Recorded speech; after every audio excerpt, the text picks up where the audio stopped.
नमस्कार। SPT news में आपका स्वागत है। पेश आज 22 मई 2026 शुक्रवार शाम 7:15 बजे राजस्थान की बड़ी खबरें।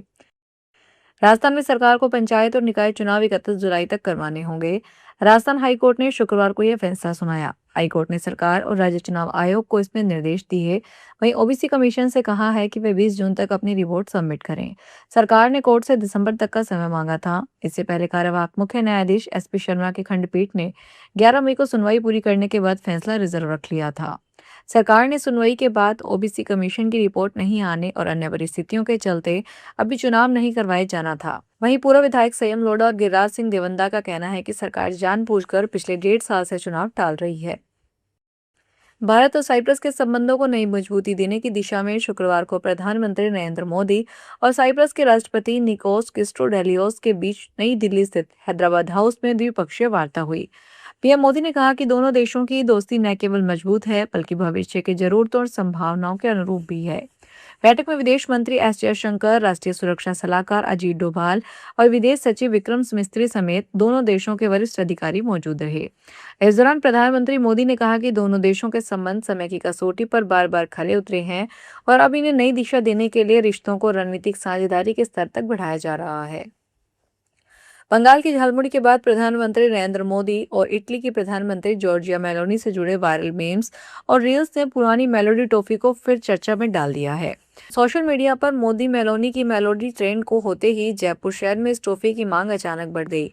जयपुर के दुकानदारों के मुताबिक इस वायरल वीडियो के बाद मेलोडी टॉफी की मांग में 60 से 70% की बढ़ोतरी हुई है। कुछ दुकानों पर तो सुबह सुबह ही स्टॉक खत्म हो रहा है। अजमेर की हाई सिक्योरिटी जेल में बंद गैंगस्टर रोहित गोदारा के गुर्गे अशोक भूख हड़ताल पर हैं। अशोक बीते कई दिनों से खाना छोड़कर अपनी मांग पर अड़ा हुआ है और उसकी हड़ताल के बाद से ही जेल प्रशासन के हाथ पांव फूल गए हैं।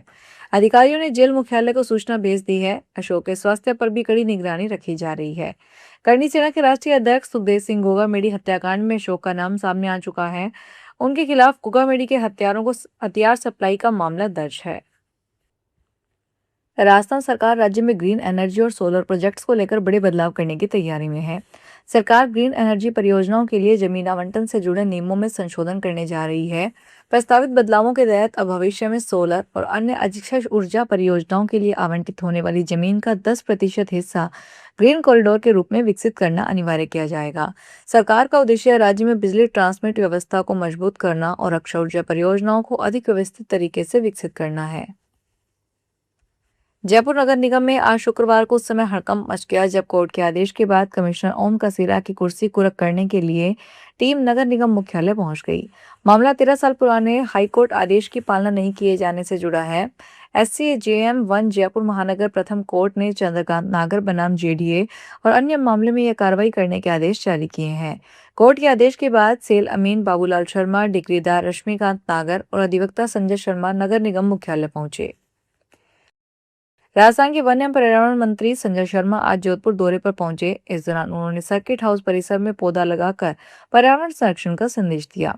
मीडिया से बातचीत करते हुए वन मंत्री संजय शर्मा ने कहा कि प्रधानमंत्री द्वारा एक पौधा मां के नाम अभियान का आह्वान पूरे देश के लिए प्रेरणादायक रहा है। इसी प्रेरणा से मुख्यमंत्री ने राजस्थान में 50 करोड़ पौधे लगाने और उनके संरक्षण का संकल्प लिया है। उन्होंने कहा कि इस वर्ष भी 10 करोड़ पौधे लगाने का लक्ष्य रखा गया है और पूरा विश्वास है कि राजस्थान सरकार आमजन के सहयोग से इस लक्ष्य को पार करेगी। यूआईटी तहसीलदार मनविंदर जायसवाल को लू लगने के कारण शुक्रवार को अलवर शहर में अतिक्रमण हटाने की कार्रवाई सुबह टल गई। शुक्रवार को अलवर शहर में भगत सिंह सर्किल से राव तुलाराम सर्किल के बीच अतिक्रमण हटाया जाना था, लेकिन यूआईटी के जिम्मेदार अधिकारी के बीमार होने के कारण नगर निगम की टीम भी नहीं पहुंची।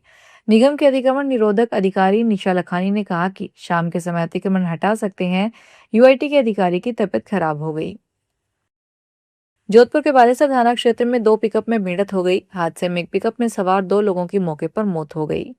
टक्कर इतनी भीषण थी कि दोनों के शव कैबिन में फंस गए, जिन्हें क्रेन की सहायता से बाहर निकालना पड़ा। हादसा अमृतसर जामनगर भारतमाला एक्सप्रेसवे पर आगोलोई के पास शुक्रवार सवेरे करीब 9 बजे हुआ। घटना की जानकारी मिलते ही बालेसर थाना पुलिस मौके पर पहुंची और शवों को बालेसर CHC में रखवाया गया है। नौतपा की शुरुआत भले ही 25 मई से होनी है, लेकिन उससे पहले ही टोंक जिले में सूरज ने अपने तेवर इतने तीखे कर दिए कि जनजीवन पूरी तरह प्रभावित होने लगा है। भीषण गर्मी और झुलसा देने वाली लू के कारण दोपहर के समय शहर की सड़कें सूनी नजर आने लगी है। हालात ऐसे हैं मानो दोपहर में अघोषित कर्फ्यू लग गया हो। बढ़ती गर्मी और लगातार बढ़ते तापमान को देखते हुए चिकित्सा विभाग अलर्ट मोड पर है। मौसम जानकारों का मानना है कि आने वाले दिनों में तापमान में और बढ़ोतरी हो सकती है। ऐसे में लोगों को अधिक सावधानी बरतने की जरूरत है।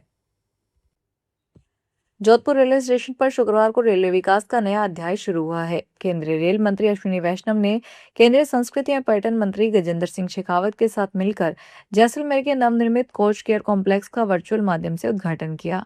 समारोह की शुरुआत में रेल मंत्री और केंद्रीय मंत्री शेखावत ने जैसलमेर रेलवे स्टेशन पर बने नए कोच केयर परिसर को जनता को समर्पित किया। वीडियो कॉन्फ्रेंसिंग के जरिए हुए इस उद्घाटन से जब सीमांत जिले के जैसलमेर में ही ट्रेनों के रखरखाव और साफ सफाई की उच्च स्तरीय सुविधा मिल सकेगी। जैसलमेर को गुजरात से सीधे जोड़ने के लिए साबरमती जोधपुर सुपरफास्ट एक्सप्रेस को हरी झंडी दिखाकर रवाना किया। जैसलमेर के बाशिंदों और जलदाय विभाग के लिए मई की इस भीषण तपिश के बीच एक बहुत बड़ी राहत की खबर है। पिछले 40 दिनों से जारी नहर का सूखा आखिरकार खत्म हो गया। गत 11 मई को पंजाब से चला पानी जैसलमेर की नहरों में प्रवेश कर गया। उसके बाद मोहनगढ़ फिल्टर प्लांट से शहर में आज शुक्रवार से पानी की सप्लाई भी शुरू हो गई। सबसे बड़ी और सुकून देने वाली बात यह है कि जलदाय विभाग के पास अपनी डिग्गियों में महज 3 से 4 दिन का ही पानी शेष बचा था। नीट यूजी 2026 को लेकर चल रहे विवाद और परीक्षा रद्द होने के बाद अब नेशनल टेस्टिंग एजेंसी बड़े बदलाव की तैयारी में जुट गई है। आने वाले समय में मेडिकल प्रवेश परीक्षा में आयु सीमा और अटेम्प्ट लिमिट लागू की जा सकती है। यानी छात्रों को तय उम्र तक और सीमित बार ही नीट यूजी परीक्षा देने का मौका मिल सकता है। फिलहाल नीट यूजी परीक्षा में छात्रों के लिए केवल न्यूनतम आयु सीमा 17 वर्ष तय की गई है। अधिकतम उम्र सीमा नहीं है और छात्र फिलहाल कितनी बार भी प्रवेश परीक्षा दे सकते हैं। हालांकि एनटीए इस व्यवस्था में बदलाव करने की तैयारी में है। दिल्ली की कोर्ट ने आज शुक्रवार को कथित आईआरसीटीसी होटल घोटाले से जुड़े मनी लॉन्ड्रिंग मामले में लालू प्रसाद यादव और उनके परिवार के सदस्यों और अन्य आरोपियों के खिलाफ आरोप तय करने पर अपना फैसला 9 जून तक टाल दिया। इस मामले की जांच ईडी कर रही है। राउज एवेन्यू कोर्ट ने मामले में फैसला सुनाने की तारीख 9 जून तक टाल दी है। प्रवर्तन निदेशालय का यह मामला कथित आईआरसीटीसी होटल घोटाले से जुड़े अपराध की आय को धन शोधन के जरिए छिपाने से संबंधित है। इस घोटाले का मूल मामला सीबीआई ने दर्ज किया था। केदारनाथ यात्रा मार्ग पर सोनप्रयाग स्थित हनुमान मंदिर के पास पहाड़ी से पत्थर गिरने की घटना में एक व्यक्ति की मौत हो गई, जबकि एक अन्य गंभीर रूप से घायल हो गया। मृतक और घायल में एक नेपाली मूल का और एक स्थानीय व्यक्ति शामिल बताए जा रहे हैं। घटना के बाद पुलिस प्रशासन और राहत टीमों ने मौके पर पहुंचकर बचाव अभियान शुरू किया। घायल व्यक्ति को उपचार के लिए अस्पताल भेजा गया है। हादसे के बाद प्रशासन ने सुरक्षा के मद्देनजर संवेदनशील स्थानों पर संचालित दुकानों को हटाने की कार्रवाई शुरू कर दी है। फिलहाल इस बुलेटिन में इतना ही। फिर हाजिर होंगे बड़ी खबरों के साथ।